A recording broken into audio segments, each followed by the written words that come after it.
Dans la lumière feutrée de la cabine première classe, une hôtesse de l'air, Sophie, s'arrête net, son regard brûlant de mépris, pointant un doigt accusateur vers une femme noire assise au siège 2A. « Vous n'avez aucun droit d'être ici. Sortez immédiatement !» hurle-t-elle, sa voix stridente, perçant l'air comme une sirène, chargée d'une arrogance venimeuse qui glace le sang. Ce qu'elle ignore, c'est que cette femme, Camille Dubois, n'est pas une passagère ordinaire, mais une juge respectée de la Cour suprême, une femme dont le nom fait trembler les puissants. Cette insulte, proférée devant une cabine entière, va déclencher une tempête qui ébranlera l'industrie aérienne jusqu'à ses fondations. Si cette injustice vous met en rage, aimez cette histoire et laissez un commentaire avec les mots « Justice pour Camille » pour crier votre indignation face à cette honte. L'aéroport est un chaos organisé, un balai incessant de valises roulantes, d'annonces nasillardes crachées par les haut-parleurs, de murmures fatigués et de pas pressés. Au cœur de cette foule, Camille Dubois avance, la cinquantaine élégante, son port altier, sa démarche précise, presque royale. Son tailleur gris anthracite, taillé avec une sobriété sophistiquée, épouse sa silhouette sans ostentation. Ses cheveux poivre et sel, noués en un chignon impeccable, encadrent un visage où se lit une force tranquille, une autorité naturelle qui ne demande pas à être vue, mais s'impose d'elle-même. Elle tient un sac en cuir d'une main, un livre relié de l'autre, et son aura, discrète mais magnétique, attire quelques regards curieux. Elle ne s'attarde pas, ne cherche pas l'approbation.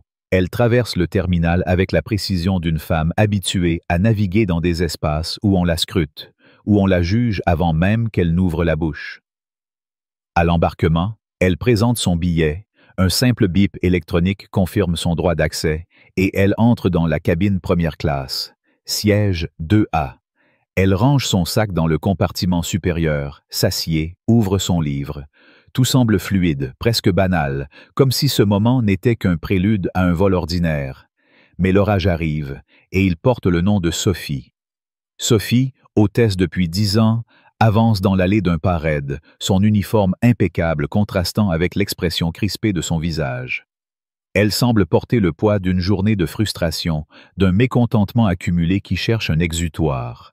Lorsqu'elle aperçoit Camille assise calmement en 2A, son regard se rétrécit, son souffle s'accélère et une lueur de dédain traverse ses yeux. Sans préambule, elle s'arrête devant le siège et lâche, d'une voix assez forte pour faire taire les conversations autour. « Madame, vous êtes dans le mauvais siège. » Le ton n'est pas celui d'une question, mais d'un ordre, teinté d'un mépris si palpable qu'il semble remplir l'air. Les passagers se figent. Jacques, un homme âgé en costume froissé, lève les yeux de son journal, ses sourcils froncés. Sa femme, Hélène, ajuste ses lunettes, mal à l'aise, ses doigts crispés sur son sac. À quelques rangées, Léon, un jeune étudiant en journalisme, sort discrètement son téléphone, son instinct lui soufflant que ce moment va dégénérer. Camille, imperturbable, lève les yeux de son livre, un léger sourire au coin des lèvres, non pas amusé, mais défiant, comme si elle avait déjà vu ce scénario 1000 fois. « C'est mon siège », répond-elle, sa voix douce mais ferme, comme un roc sous une rivière calme. Elle sort son billet de sa poche intérieure et le tend avec une politesse froide. « Vérifiez. » Sophie attrape le billet, y jette un coup d'œil à peine convaincu, puis le repousse d'un geste dédaigneux, comme si ce simple bout de papier était une insulte personnelle.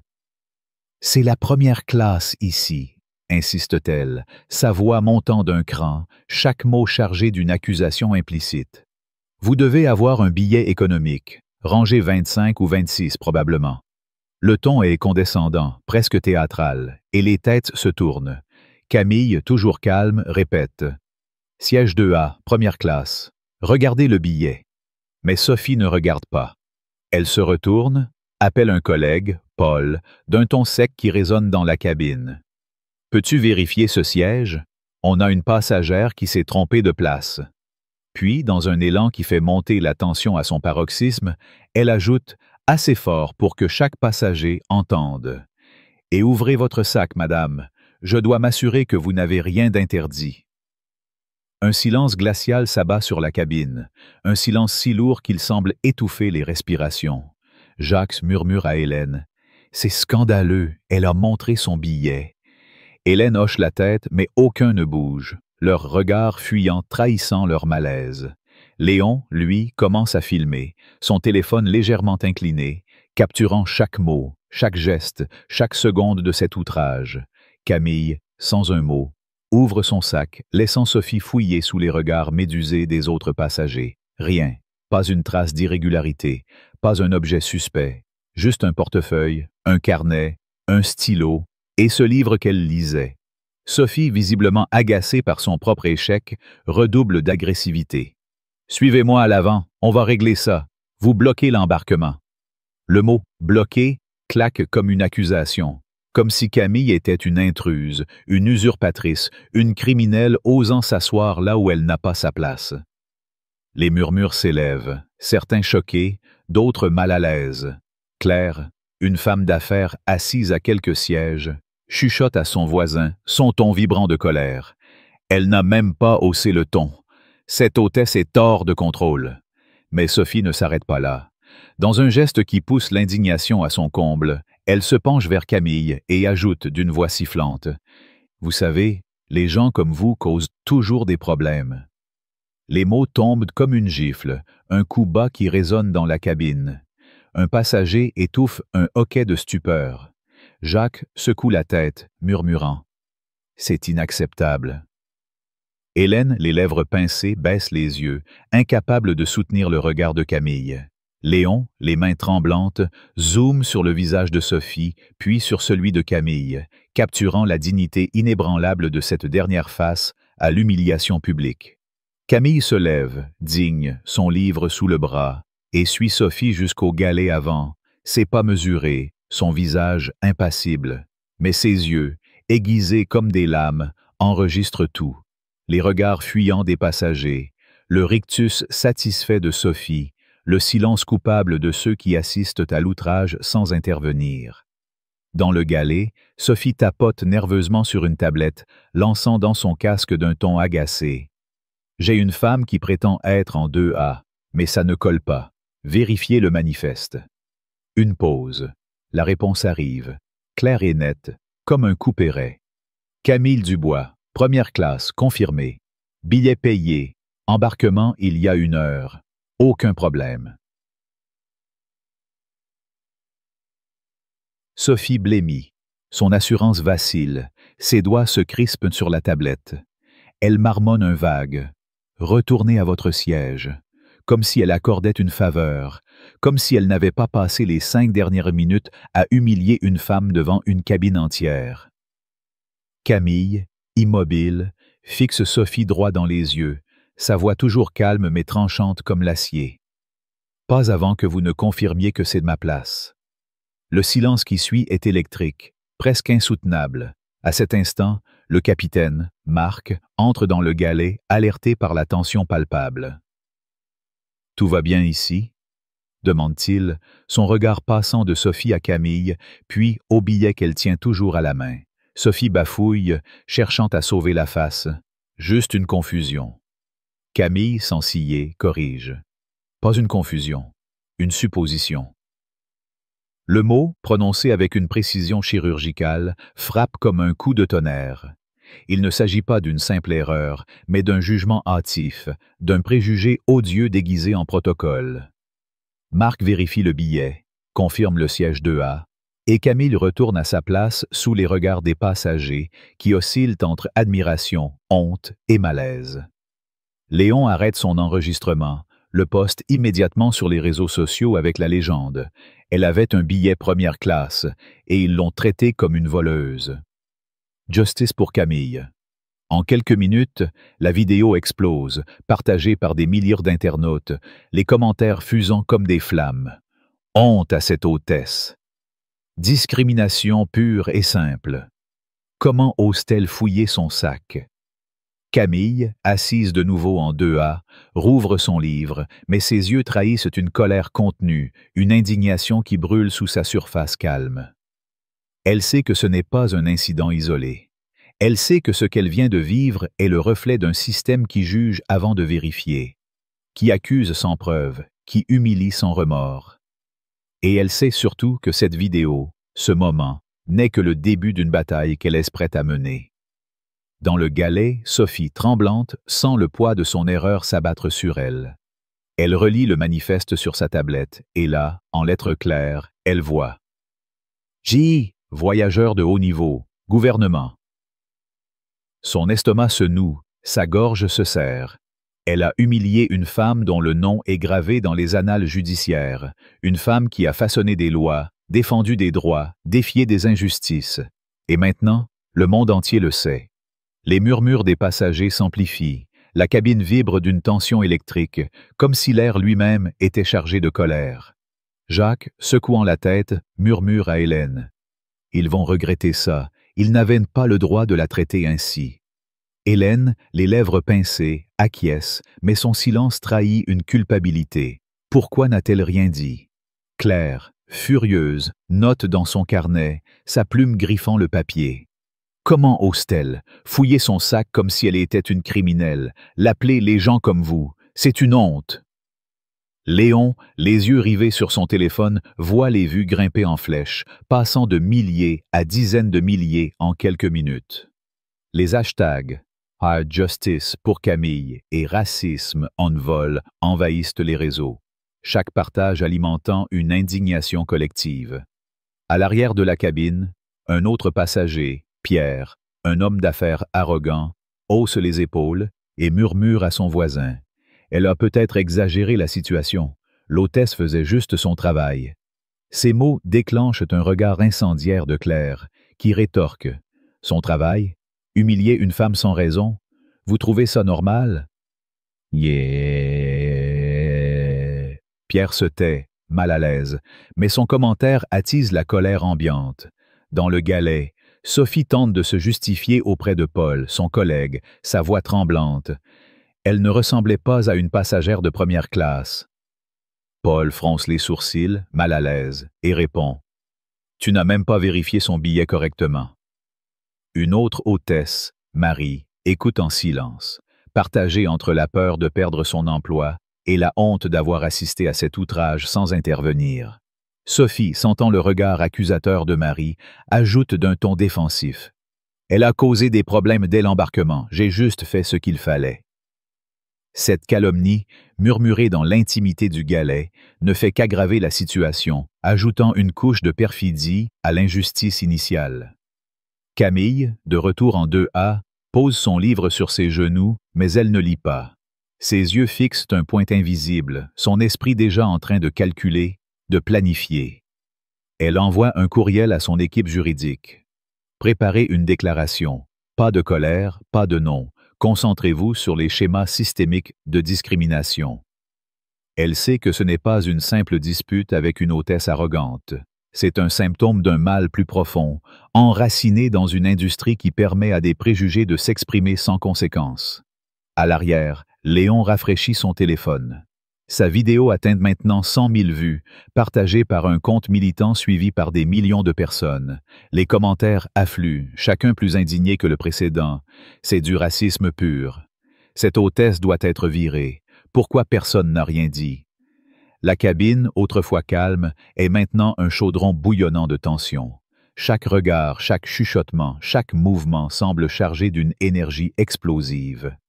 Jacques, incapable de contenir son indignation, murmure à Hélène « Ils l'ont traitée comme une criminelle, juste à cause de sa couleur de peau. C'est une honte pour cette compagnie. » Hélène, les yeux brillants de larmes contenues, acquiesce. « Nous aurions dû parler, nous aurions dû faire quelque chose. » Leur culpabilité, palpable, ajoute une note amère à l'atmosphère. Claire, de son côté, griffonne furieusement dans son carnet, ses mots débordant de rage. Cette hôtesse a osé fouiller son sac, l'accuser sans preuve, la rabaisser devant tout le monde, et personne n'a bougé. Léon, lui, continue de suivre les réactions en ligne, son cœur battant à l'idée que son geste, ce simple enregistrement, pourrait changer quelque chose. Dans le galet, Sophie, désormais seule, s'effondre sur un siège, ses mains tremblantes. Elle relit le manifeste encore et encore, comme si les mots allaient changer. Camille Dubois, première classe, 6, voyageur de haut niveau. Elle murmure pour elle-même. Je ne savais pas. Mais au fond, Elle sait que ce n'est pas une excuse. Elle n'a pas vérifié, elle n'a pas écouté, elle a jugé. Et maintenant, le monde entier la juge en retour. Le capitaine Mark, alerté par la rumeur qui se répand dans l'équipage, sort du cockpit et entre dans le galet. « Que se passe-t-il ici » demande-t-il, son ton ferme mais contenu. Sophie, au bord des larmes, bafouille. « C'était une erreur, je pensais qu'elle n'était pas à sa place. » Mark, les sourcils froncés, secoue la tête. « Vous avez humilié une passagère sans raison. Et maintenant, c'est sur Internet. Préparez-vous à en répondre. » Il retourne au cockpit, laissant Sophie face à son propre désarroi. Camille, assise en 2A, sent les regards des autres passagers peser sur elle. Certains, comme Claire, lui adressent un hochement de tête discret, un signe de solidarité silencieuse. D'autres, comme Pierre, détournent les yeux, mal à l'aise. Jacques et Hélène, rongés par leur inaction, échangent des murmures coupables. Léon, lui, ne lâche pas son téléphone, voyant les vues grimper à une vitesse vertigineuse. La vidéo atteint maintenant 500 000 vues et les hashtags « Justice pour Camille » et « Racisme ne vole » dominent les réseaux sociaux. Chaque commentaire est un cri de colère, un appel à la justice, un refus de laisser cet outrage passer inaperçu. Camille, elle, reste immobile, son livre fermé sur ses genoux.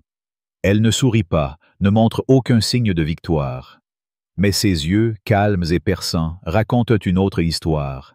Elle a vu ce genre de discrimination toute sa vie, dans des salles d'audience, dans des réunions, dans des regards furtifs. Mais cette fois, c'est différent. Cette fois, il y a une caméra.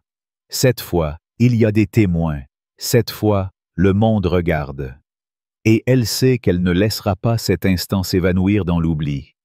Elle sait que ce siège, ce moment, cette humiliation publique est le point de départ d'une bataille qu'elle mènera avec la même dignité qu'elle a affichée face à l'arrogance de Sophie. La cabine, désormais silencieuse, semble retenir son souffle. Les passagers, conscients d'avoir assisté à quelque chose de plus grand qu'un simple incident, évitent de parler trop fort. Claire, toujours furieuse, murmure à son voisin. Si elle n'avait pas été quelqu'un d'important, il l'aurait forcée à sortir. C'est ça qui me rend malade. Jacques, la voix tremblante, ajoute « Ils l'ont traitée comme si elle n'était rien, comme si elle ne méritait pas d'être là. » Hélène, les yeux humides, acquiesce en silence, son silence plus éloquent que des mots. Léon, lui, envoie un message à un ami. Cette vidéo va tout changer, ils ne peuvent pas ignorer ça. Et dans le galet, Sophie, seule avec ses pensées, sent une vague de panique l'envahir. Elle sait que son nom, son visage, son erreur sont maintenant exposés au monde entier. Elle sait que cet instant, cet élan de préjugés qu'elle a laissé éclater sans réfléchir, va la poursuivre. Et elle sait, au fond d'elle-même, que ce n'est pas seulement une question de perdre son emploi. C'est une question de reconnaître ce qu'elle a fait, ce qu'elle a représenté, ce qu'elle a incarné en cet instant précis. La cabine reste figée, comme si chaque passager attendait la suite, comme si l'avion lui-même était suspendu dans un moment de vérité. Camille, elle, regarde par le hublot, les nuages défilant doucement sous l'appareil. Mais son esprit est ailleurs, déjà en train de planifier, de mesurer, de préparer. Elle n'est pas là pour se venger, elle n'est pas là pour crier, elle est là pour faire changer les choses. Et tandis que la vidéo de Léon continue de se propager, tandis que la colère publique monte, tandis que les murmures des passagers se transforment en un grondement sourd, Camille Dubois sait une chose. Cet avion n'est que le début. Cette chaise, ce siège 2A, est désormais un symbole, et elle ne laissera pas ce symbole s'éteindre. La vidéo de Léon, capturant l'humiliation de Camille Dubois en première classe, explose sur les réseaux sociaux, atteignant 1 million de vues en moins d'1 heure, et avec elle, une vérité choquante éclate au grand jour. La femme traitée comme une intruse par l'hôtesse Sophie n'est autre qu'une juge de la Cour suprême, une figure de justice dont les décisions ont redessiné des lois et défendu les opprimés. Cette révélation transforme l'incident en un scandale planétaire, un cri de rage collective qui menace d'engloutir AirVenture, la compagnie aérienne responsable de cet outrage. La cabine de l'avion, encore en vol, vibre d'une tension insoutenable, comme si chaque passager, chaque murmure, chaque regard portait le poids d'une injustice trop longtemps ignorée. Camille, assise en 2A, son livre fermé sur ses genoux, fixe le hublot, mais son esprit est ailleurs, aiguisé, calculant, prêt à transformer cette humiliation en un levier pour un changement systémique. Pendant ce temps, la colère publique s'amplifie, alimentée par des milliers de commentaires en ligne, des hashtags comme « Justice pour Camille » et « Racisme unvol » et une indignation qui ne demande qu'à exploser. Dans la cabine, l'atmosphère est électrique, presque suffocante. Jacques, l'homme âgé au costume froissé, murmure à sa femme Hélène, sa voix tremblante de colère contenue. Ils l'ont traitée comme une criminelle, juste parce qu'elle est noire. C'est une honte absolue. Hélène, les yeux humides, acquiesce, mais son silence trahit une culpabilité plus profonde. Pourquoi n'ont-ils rien dit, rien fait, quand Sophie a osé fouiller le sac de Camille, l'accuser sans preuve, la rabaisser devant tous? À quelques rangées, Claire, la femme d'affaires, griffonne furieusement dans son carnet, ses mots débordant de rage. Cette hôtesse a osé l'appeler les gens comme vous. C'est du racisme pur, déguisé en protocole, et personne n'a bougé. Bambi Tamé. Léon, les mains tremblantes, suit les réactions sur son téléphone, voyant les vues grimper à une vitesse vertigineuse. 2 millions, puis 3, en quelques minutes. Les commentaires affluent, chacun plus incendiaire que le précédent. Honte à AirVenture. Cette hôtesse doit être virée. Combien de fois ça arrive sans caméra? Mais un autre passager, Pierre, un homme d'affaires arrogant en costume coûteux, hausse les épaules et murmure à son voisin. Elle a peut-être juste fait une erreur, pas la peine d'en faire un drame.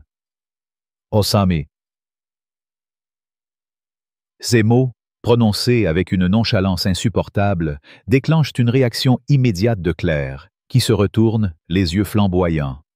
Une erreur? Fouiller son sac, l'accuser sans vérifier, lui dire qu'elle ne mérite pas d'être là?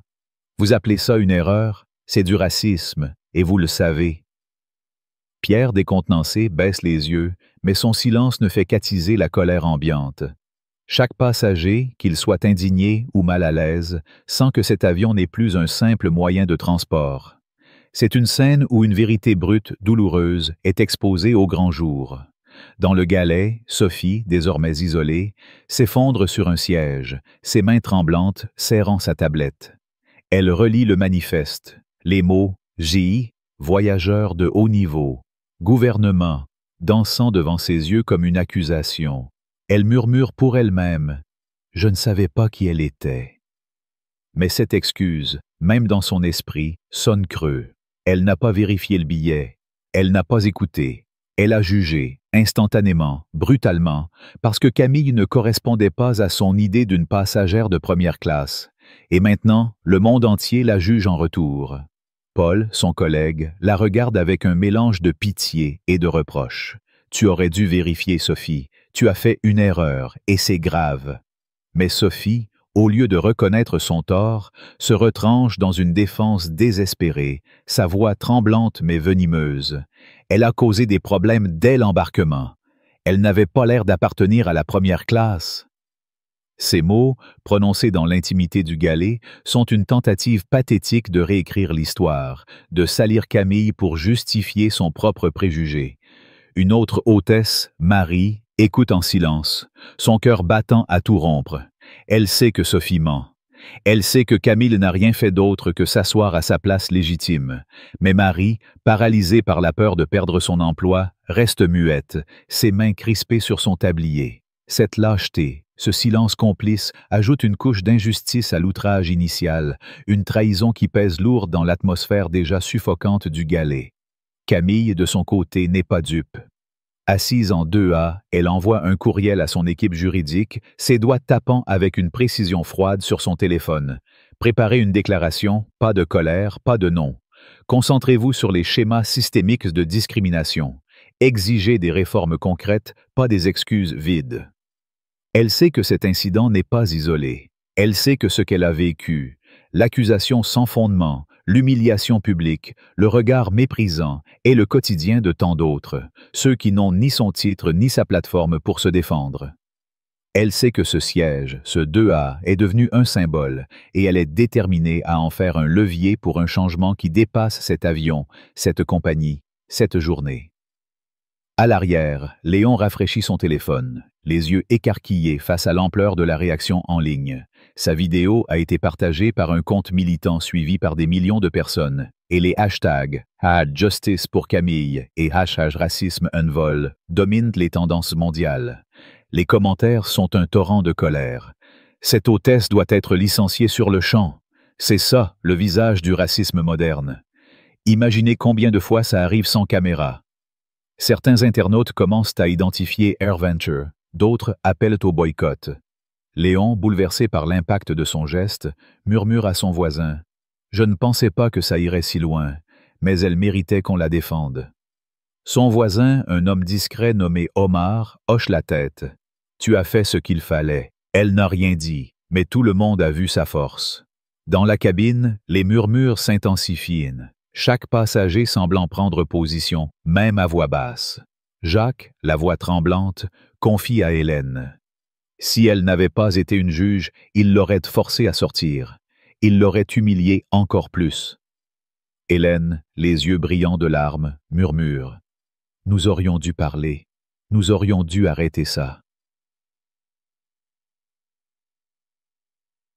Leur culpabilité, palpable, ajoute une note amère à l'atmosphère, une prise de conscience tardive de leur complicité par le silence.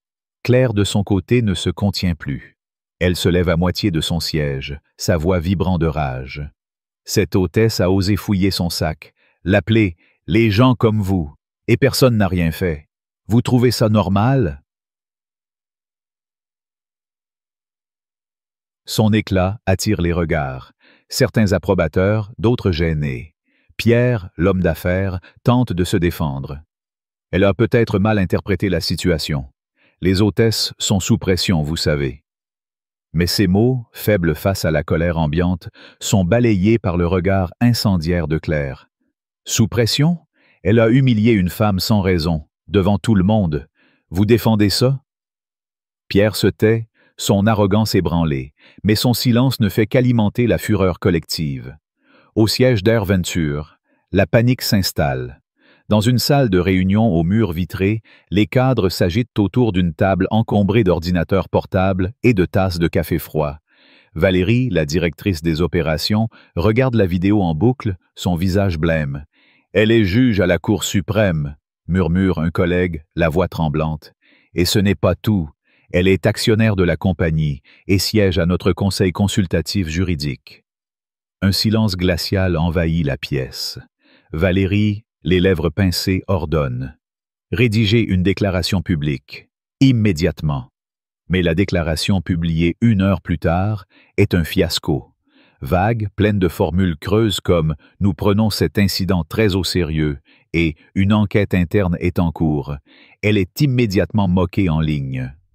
Les internautes la déchirent. Trop tard, trop faible. Vous pensez qu'une excuse bidon va effacer ça? Honte à AirVenture! Les actions de la compagnie chutent en temps réel et les lignes de service client sont inondées d'appels furieux. Dans l'avion, le capitaine Marc, informé de la tempête qui se prépare, sort du cockpit pour faire une annonce, sa voix soigneusement mesurée mais teintée d'une tension évidente. « Mesdames et messieurs, nous vous rappelons que le respect s'est attendu de tous à bord. Si vous avez des préoccupations, notre équipage est là pour vous aider. » Les passagers échangent des regards, comprenant que ce n'est pas un simple rappel, mais une tentative désespérée de calmer les esprits. Camille, toujours assise en 2A, reçoit un message de son assistante, Élise. Les médias demandent une réponse. Voulez-vous parler avant l'atterrissage? Camille secoue la tête, son regard fixé sur les nuages au-delà du hublot. Pas encore, répond-elle, sa voix basse mais résolue. Laissons-les s'enfoncer. Elle sait que chaque minute qui passe, chaque partage de la vidéo, chaque commentaire indigné renforce sa position. Elle n'a pas besoin de crier. Sa force réside dans sa retenue, dans sa capacité à transformer cette humiliation en un appel à l'action. Dans le galet, Sophie, désormais isolée, sent la panique l'envahir. Elle tente de se justifier auprès de Marie, sa voix tremblante. « Je ne savais pas qui elle était, elle n'avait pas l'air. » Marie l'interrompt. Son ton sec. « Tu n'as pas cherché à savoir, Sophie. Tu as vu une femme noire en première classe et tu as décidé qu'elle n'y appartenait pas. C'est ça, le problème. » Ces mots, prononcés sans colère mais avec une vérité brutale, frappent Sophie comme une gifle. Elle baisse les yeux, incapable de répondre. Marie, elle, sent une culpabilité croissante. Elle sait qu'elle aurait dû intervenir, qu'elle aurait dû corriger Sophie sur le moment. Mais la peur de perdre son emploi, de briser sa carrière, l'a clouée au silence. Et ce silence, elle le sait, fait d'elle une complice. À l'arrière, Léon continue de suivre les réactions en ligne, son cœur battant à l'idée que sa vidéo pourrait changer les choses. Un compte militant influent reposte son enregistrement avec un commentaire cinglant. AirVenture a humilié une juge de la Cour suprême. Imaginez ce qu'ils font à ceux qui n'ont pas de pouvoir. Justice pour Camille. Les vues atteignent 5 millions et les hashtags deviennent des cris de ralliement. Omar, son voisin, murmure. « Tu as lancé quelque chose d'énorme, Léon. Cette femme, elle n'a pas besoin de parler. Elle a tout dit par son silence. » Léon hoche la tête, bouleversé. Il n'a jamais voulu être au centre de l'attention, mais il sait que ce qu'il a fait, enregistré, partagé, exposé, est un acte de résistance. Dans la cabine, les murmures s'intensifient, chaque passager semblant prendre conscience de l'ampleur de l'incident. Claire, toujours furieuse, note dans son carnet. Ce n'est pas juste une hôtesse, c'est tout un système qui permet ça. Ils l'ont humiliée parce qu'elle est noire et ils pensent qu'une excuse va tout effacer. Jacques, les mains crispées sur son journal, murmure à Hélène. Si elle n'avait pas été une juge, personne n'aurait rien dit. C'est ça qui me rend malade. Hélène, les larmes aux yeux, acquiesce. Nous sommes tous coupables. Nous aurions dû parler. Leur culpabilité, partagée par d'autres passagers, ajoute une couche de tension à l'atmosphère, comme si chacun réalisait qu'il avait assisté à une injustice sans lever le petit doigt. Pierre, l'homme d'affaires, tente une nouvelle fois de minimiser l'incident, murmurant à son voisin. Peut-être qu'elle a mal réagi, qu'elle a provoqué l'hôtesse. Mais ces mots, faibles et maladroits, sont immédiatement balayés par Claire, qui se retourne à nouveau. Provoquée? Elle était assise à sa place, avec un billet valide. Vous défendez l'indéfendable. Sa voix vibrante de rage résonne dans la cabine, attirant l'attention des autres passagers. Pierre, rouge de honte, se tait, son arrogance réduite en miettes. Dans le galet, Sophie, désormais seule, s'effondre sur un siège, les larmes aux yeux. Elle sait que sa carrière est en jeu, que son nom est maintenant associé à un scandale qui fait les gros titres. Elle tente de contacter son superviseur par radio, mais la réponse est froide. « Restez en place, Sophie. Vous serez convoquée à l'atterrissage. » Ces mots, prononcés sans chaleur, lui font l'effet d'un couperet. Elle relit le manifeste une dernière fois, espérant y trouver une erreur, une excuse, n'importe quoi pour se dédouaner. Mais les mots sont là, implacables. Camille Dubois, première classe, 6, voyageur de haut niveau.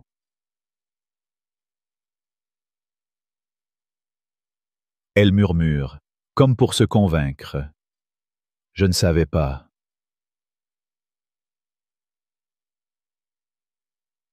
Mais au fond, elle sait que ce n'est pas une question de savoir.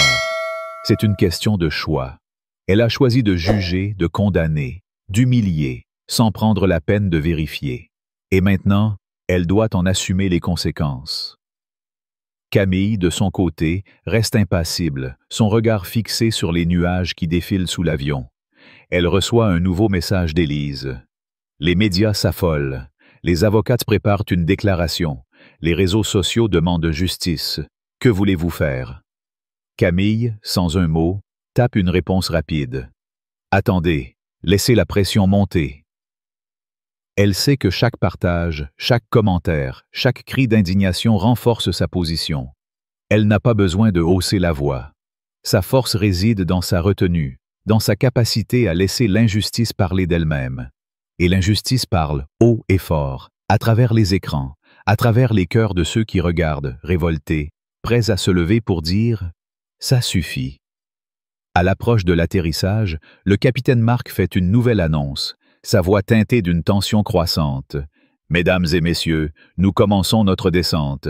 Veuillez attacher vos ceintures et ranger vos effets personnels. » Mais personne n'est dupe. Cette annonce, comme la précédente, est une tentative désespérée de reprendre le contrôle d'une situation qui échappe à AirVenture. Les passagers, désormais pleinement conscients de l'ampleur de l'incident, échangent des regards lourds de sens.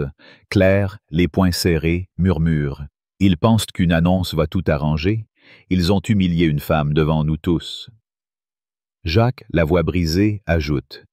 Si elle n'avait pas été une juge, il l'aurait jetée dehors. C'est ça, le vrai scandale. Hélène, les larmes coulant désormais librement, murmure. Nous aurions dû parler. Nous aurions dû faire quelque chose. Leur culpabilité, partagée par d'autres, transforme la cabine en un espace de reckoning, un lieu où chacun doit affronter sa propre inaction face à l'injustice. Léon, les yeux rivés sur son téléphone, voit les vues atteindre 10 millions.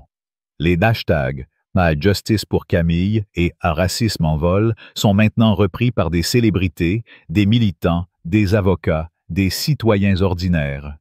Une chaîne de télévision nationale interrompt ses programmes pour diffuser la vidéo, accompagnée d'un commentaire cinglant. AirVenture a humilié une juge de la Cour suprême. Cette compagnie doit répondre de ses actes. Les actions d'AirVenture chutent de 5% en une heure et les cadres au siège s'affolent. Valérie, la directrice des opérations, convoque une réunion d'urgence, son visage livide. « Elle n'est pas seulement une juge », murmure un collègue. Elle a le pouvoir de faire tomber toute l'industrie. Valérie, les lèvres pincées, ordonne. Trouvez un moyen de limiter les dégâts. Maintenant. Mais il est trop tard. La vidéo est partout, les commentaires sont un raz de marée, et la colère publique ne montre aucun signe de ralentissement. Dans l'avion, Sophie, désormais reléguée à l'arrière du galet, sent le poids du monde sur ses épaules. Marie, incapable de supporter son silence coupable plus longtemps, s'approche et murmure. « Tu dois t'excuser, Sophie, pas pour sauver ta peau, mais parce que c'est la bonne chose à faire. » Sophie, les larmes coulant sur ses joues, secoue la tête. « Je ne savais pas qui elle était. » Marie, la voix tremblante mais ferme, rétorque. « Tu n'as pas besoin de savoir qui elle est pour la traiter comme un être humain. » Ces mots, simples mais dévastateurs, laissent Sophie sans voix. Elle sait que Marie a raison. Elle sait que son erreur n'est pas seulement une question de méprise, mais un reflet de préjugés qu'elle n'a jamais voulu affronter. Camille, en 2A, reçoit un dernier message d'Élise. Les avocats ont préparé une ébauche de déclaration. Elle sera prête à l'atterrissage. Les médias attendent au terminal. Camille hoche la tête, son regard toujours fixé sur les nuages.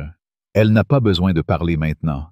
Elle sait que le silence, son silence, est plus puissant que n'importe quel cri.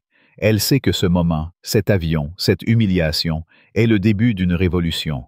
Et tandis que l'avion entame sa descente, tandis que les passagers retiennent leur souffle, tandis que la vidéo de Léon continue de se propager comme une traînée de poudre, Camille Dubois se prépare à faire entendre sa voix.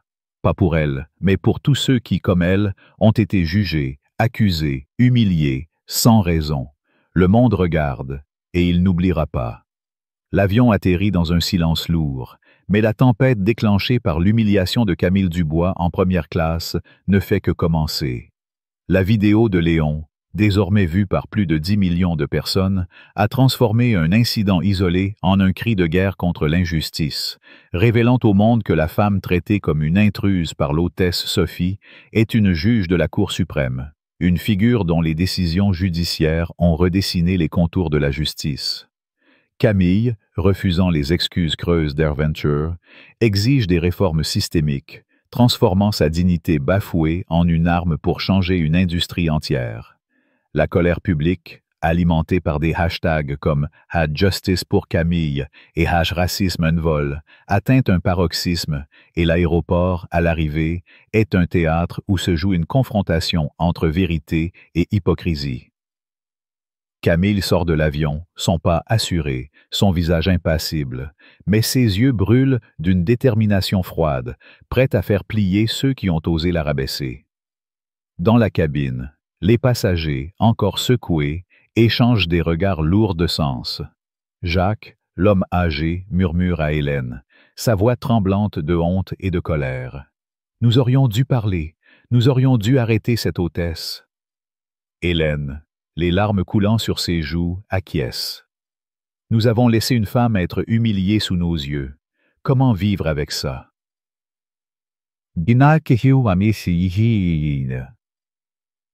Leur culpabilité, partagée par d'autres, transforme l'atmosphère en un espace de reckoning, où chacun doit affronter son silence face à l'injustice. Claire, la femme d'affaires, griffonne dans son carnet, ses mots débordant de rage. Cette hôtesse n'a pas seulement humilié une juge, elle a humilié chaque personne qui a déjà été jugée pour son apparence. Et nous avons regardé sans rien faire. Léon, son téléphone toujours en main, voit les vues grimper à 15 millions, les commentaires devenant un torrent de fureur. AirVenture doit payer. Cette hôtesse est le visage du racisme. Combien d'autres ont souffert en silence?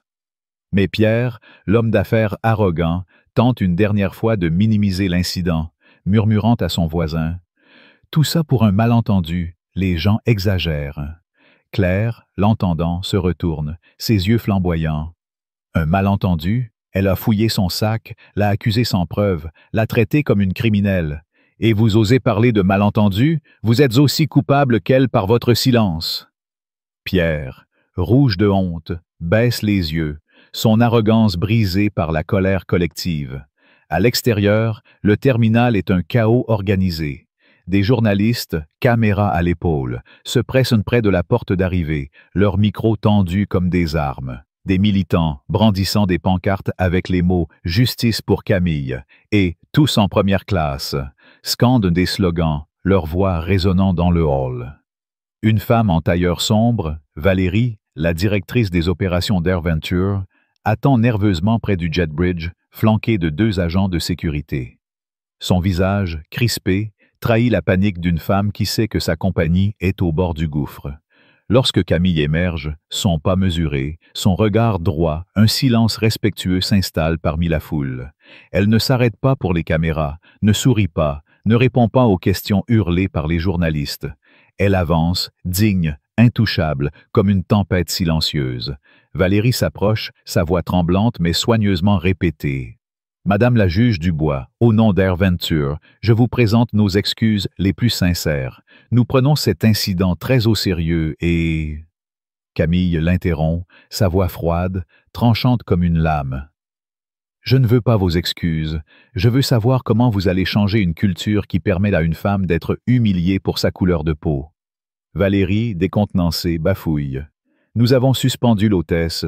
Nous lançons une enquête interne. » Mais Camille, sans un sourire, coupe à nouveau. « Une enquête interne? Pour protéger qui? Votre image ou la vérité? Je ne suis pas ici pour votre rédemption. Je suis ici pour exiger des comptes. » Ces mots, prononcés avec une précision glaciale, résonnent comme un verdict. La foule, entendant l'échange, éclate en applaudissements, certains criant « Justice pour Camille !» Valérie, les joues rouges, recule, consciente que ses paroles creuses ne suffiront pas. À l'intérieur de l'avion, Sophie reste clouée à son siège dans le galet, ses mains tremblantes serrant son tablier. Marie, l'autre hôtesse, la regarde avec un mélange de pitié et de mépris. « Tu dois t'excuser, Sophie, » murmure-t-elle. « Pas pour toi, mais pour elle. » Sophie, les larmes aux yeux, secoue la tête. « Je ne savais pas qui elle était. » Marie, sa voix vibrante de colère contenue, rétorque. « Tu n'as pas besoin de savoir qui elle est pour la traiter comme un être humain. Tu l'as humiliée parce qu'elle est noire, et maintenant, le monde entier le sait. » Et c'est Sophie, brisée, baisse les yeux, incapable de répondre. Elle sait que son geste, cet élan de préjugés qu'elle a laissé éclater, est désormais une tache indélébile. Un message arrive sur son portail employé. Restez à bord après l'atterrissage. Réunion avec les ressources humaines. Ces mots, froids et définitifs, lui font l'effet d'un coup près. Elle sait que sa carrière, peut-être même sa vie, ne sera plus jamais la même. Pendant ce temps, Camille, désormais dans une voiture qui la conduit à son bureau, reçoit des mises à jour de son assistante, Élise. Les médias s'affolent, dit Élise, son ton urgent. Votre déclaration est prête. Les avocats suggèrent de la publier ce soir. Les réseaux sociaux sont en feu et AirVenture perd des millions en bourse. Camille hoche la tête, son regard fixé sur la ville qui défile par la fenêtre. Ajoutez des cas vérifiés de discrimination, ordonne-t-elle. Pas juste le mien. Ceux des autres, ceux qu'on ignore parce qu'ils n'ont pas de caméra. Et terminez par une exigence. Des normes fédérales pour protéger la dignité de tous les voyageurs. Élise note rapidement, impressionnée par la clarté et la force de Camille. Les journalistes attendent une interview, ajoute-t-elle. Ils veulent de votre histoire. Camille secoue la tête. Ce n'est pas mon histoire, c'est celle de tous ceux qui ont été jugés sans raison. Je parlerai, mais pas pour moi. Son ton, calme mais inflexible, est celui d'une femme qui a passé sa vie à transformer la douleur en justice. Au siège d'AirVenture, la panique atteint son apogée. Dans une salle de réunion aux murs vitrés, les cadres s'agitent, leurs visages blêmes devant les écrans montrant la chute libre des actions de la compagnie. Valérie, les lèvres pincées, regarde une nouvelle version de la vidéo, sous-titrée et partagée par une chaîne d'information nationale. Elle n'est pas seulement une juge, murmure un collègue. Elle est actionnaire. Elle siège à notre conseil consultatif juridique. Elle peut nous détruire. Valérie, la voix tremblante, ordonne. Rédigez une nouvelle déclaration. Promettez des formations, des audits, tout ce qu'il faut pour calmer les choses. Mais un autre cadre, plus réaliste, intervient. Ce n'est pas une question d'apaiser. Elle veut du changement, du vrai. Si nous ne suivons pas, elle nous forcera à le faire.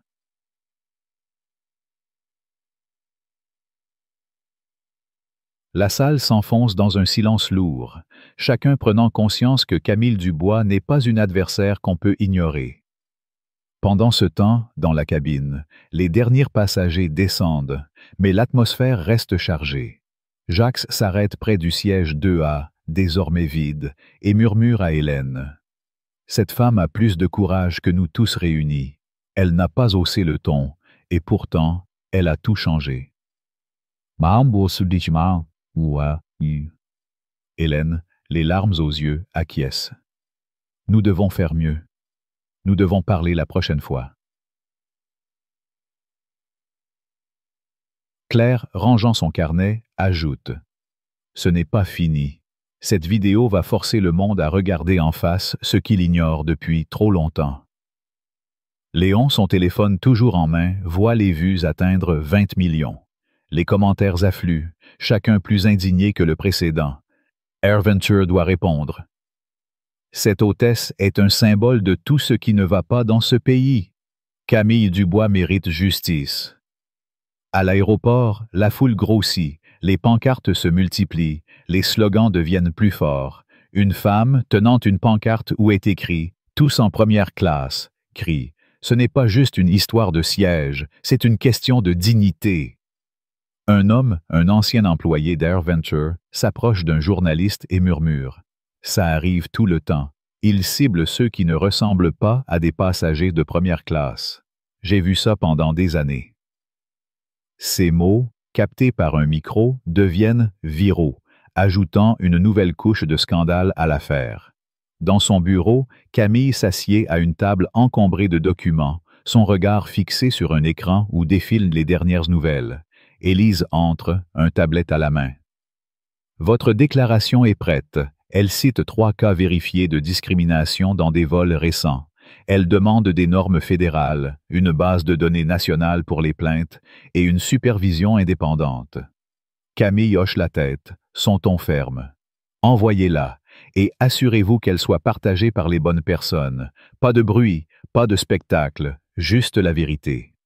La déclaration, publiée 1 heure plus tard, est un coup de tonnerre. Sobre, précise, dévastatrice, elle ne mentionne ni Sophie ni AirVenture, mais elle expose un schéma systémique. Ce n'est pas une question de siège, c'est une question d'hypothèse, de jugement hâtif basé sur l'apparence d'une culture qui permet à l'injustice de prospérer sans conséquence. Je ne veux pas d'excuses. Je veux des systèmes qui protègent la dignité de tous. Et c'est ce qui les réseaux sociaux s'enflamment à nouveau. Les hashtags #Justice pour Camille et #Racisme vol devenant des cris de ralliement pour des millions de personnes. Des récits affluents, une médecin noire refoulée d'un salon VIP, un homme latino interrogé sans raison sur son billet, une famille forcée de changer de siège parce qu'un passager blanc en avait plus besoin.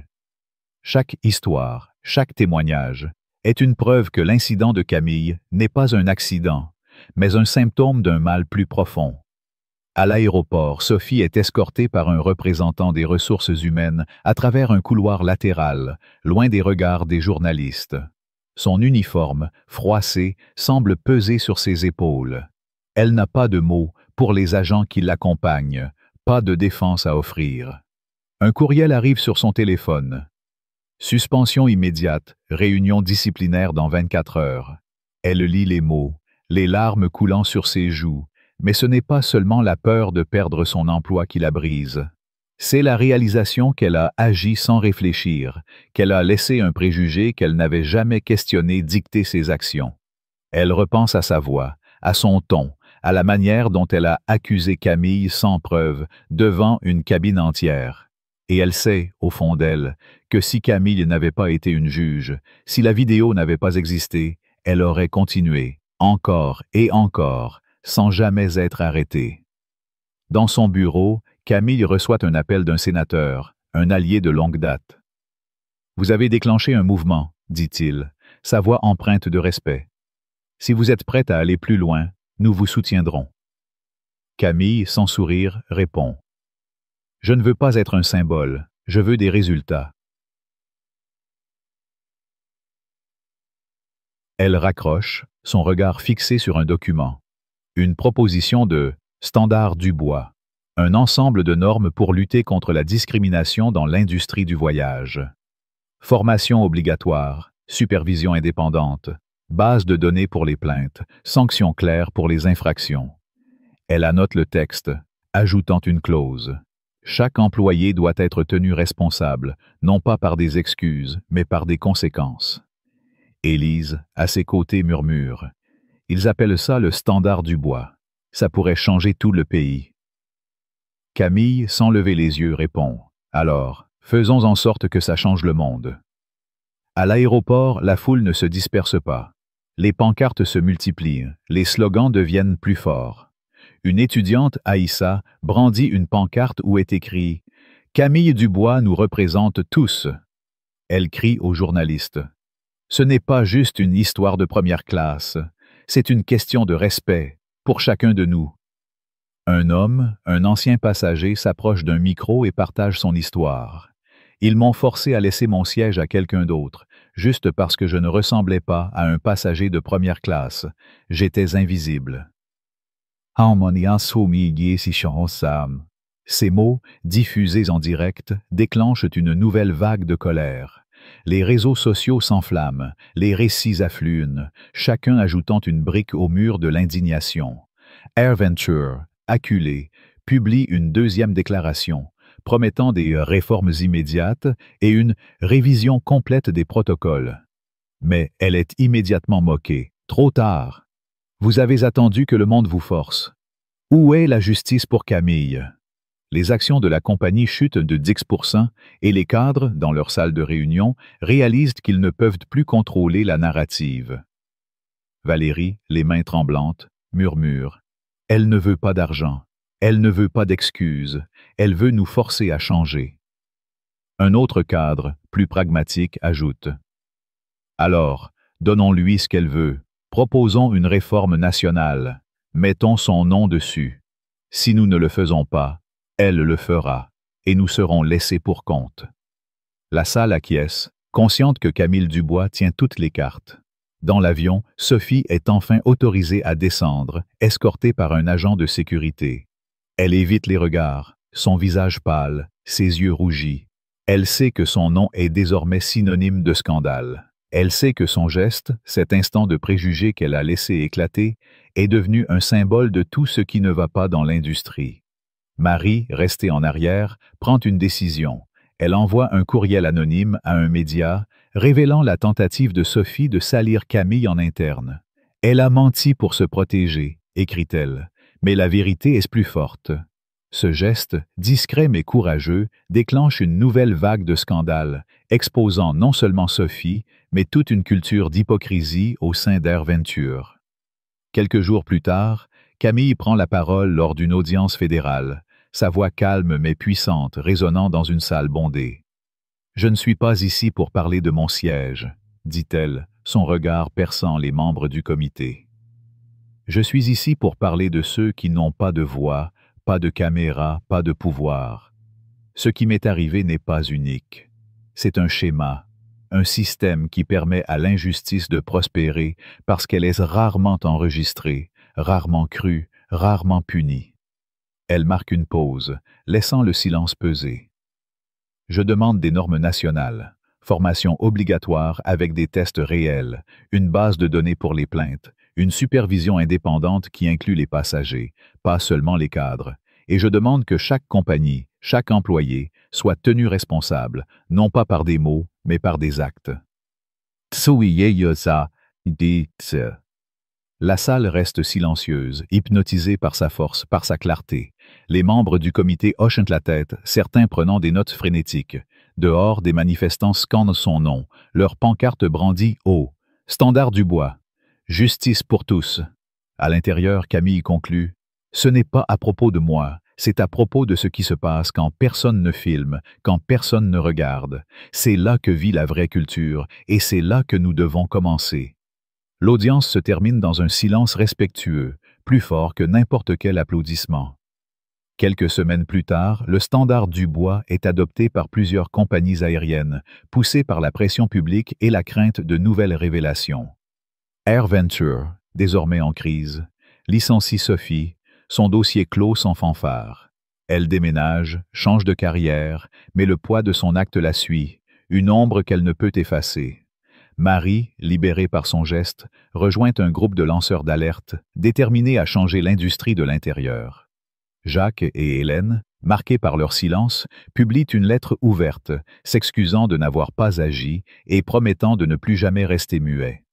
Claire, inspirée, lance un blog où elle recueille des témoignages de discrimination dans les voyages, amplifiant les voix des invisibles.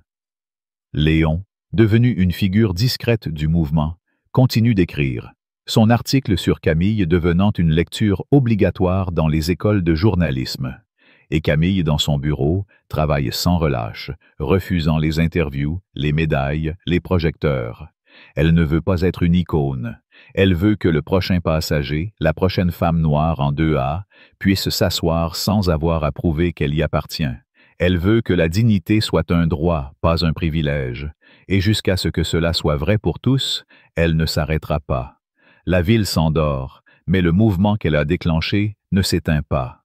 Les pancartes restent levées, les récits affluent, et le standard du bois devient une lueur d'espoir, un rappel que la justice, quand elle est portée par une voix calme mais inflexible, peut changer le monde. L'histoire de Camille Dubois, une juge de la Cour suprême humiliée en première classe par une hôtesse de l'air, Sophie, à cause de préjugés raciaux, résonne comme un cri d'alarme dans une société qui se dit moderne mais reste marquée par des injustices profondes. Cette scène, capturée par la caméra de Léon et amplifiée par des millions de voix sur les réseaux sociaux, n'est pas seulement un scandale. Elle est un miroir tendu à chacun de nous, une invitation à examiner nos propres actions, nos silences et nos responsabilités. En tant que Français, héritiers d'une culture qui valorise la liberté, l'égalité et la fraternité, cette histoire nous interpelle avec une force particulière, nous poussant à réfléchir sur ce que signifie vivre ces idéaux dans notre quotidien. Voici mes réflexions sur cet incident, les émotions qu'il suscite et les leçons qu'il nous offre pour transformer nos vies. Tout d'abord, l'histoire de Camille Dubois provoque une indignation viscérale.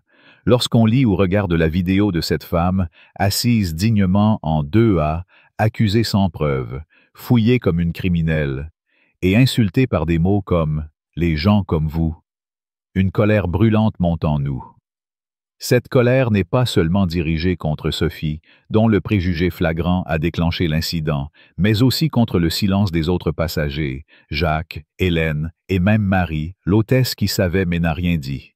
Ce silence, cette passivité, est une trahison de l'esprit français, qui célèbre le courage de dire non face à l'injustice, comme l'ont fait les héros de la Résistance ou les penseurs des Lumières.